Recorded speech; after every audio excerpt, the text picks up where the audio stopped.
Morning. আজকের ব্লগটা আদ্যাপীঠ থেকে শুরু করছি। এই যে পিছনে মন্দির।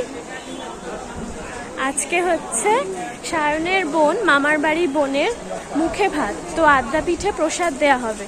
তো চলো কি কি হবে সবকিছু শেয়ার করব। এই যুগল মন্দিরে প্রসাদ খাওয়ানো হয়।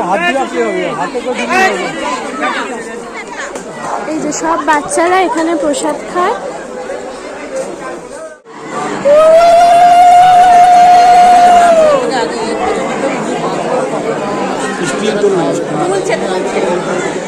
মুখে প্রসাদ দেওয়ার পর থালায় এরকম সোনা, খাতা, পেন, মাটি দিয়ে এই রিচুয়ালটা করা হয়েছিল। দেখো কি ধরেছে, এ তো গোপাল।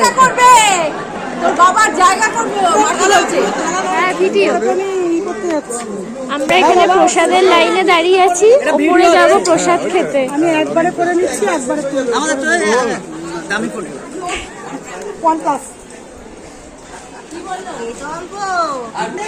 তুমিও প্রসাদ খেতে এসছো?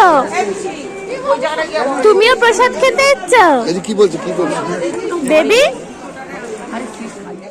আমরা তো এখানে খেতে চলে এসেছি। এই জায়গাটা মনে হয় স্পেশাল, এটা স্পেশাল ভাবে বুক করতে হয়। ওই পাশটায় দেখলাম অনেক লোক ঢালাও বসে খাচ্ছে, সেটাও কুপন সিস্টেম। আর এই দেখো আমরা খেতে বসে পড়েছি। প্রথমে দিয়েছিল পোলাও, তারপর হচ্ছে বেগুনি, সাদা ভাত, মনে হয় গোবিন্দভোগ চালের ভাত, একদম সাদা ছিল, আর ডাল, 2 রকম ভাজা, তারপর আসলো খিচুড়ি, 2 রকমের সবজির তরকারি, 5 মেশালি।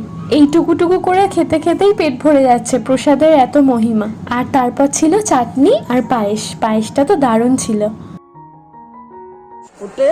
দেখবে তোমার ভাইরা এখানে অনেকে রয়েছে, এই মন্দিরে থাকে। চলো, তোমাকে দেখলে যদি ওরা চিনতে পারে। এই তোর এখন ঠিক আছে না? খাওয়া দাওয়ার পর আমরা একটু আদ্যাপীঠের পেছন দিকটা গেছিলাম, যেখানে এই গোয়ালটা রয়েছে। অনেক গরু ছিল, অনেক। আমরা ওখানকার লোকের সাথে কথা বললাম, বলছে প্রায় 80টা গরু রয়েছে। আজকে সকালটা তো বেশ ভালোই কাটলো। তোমাদের ব্লগটা কেমন লাগলো অবশ্যই কমেন্ট করে জানিও, আর ভিডিওটা ভালো লাগলে একটা লাইক করে দিও। টাটা। দেখতে তোমাকে তো খুব সুন্দর দেখতে। এখানে আরো রয়েছে।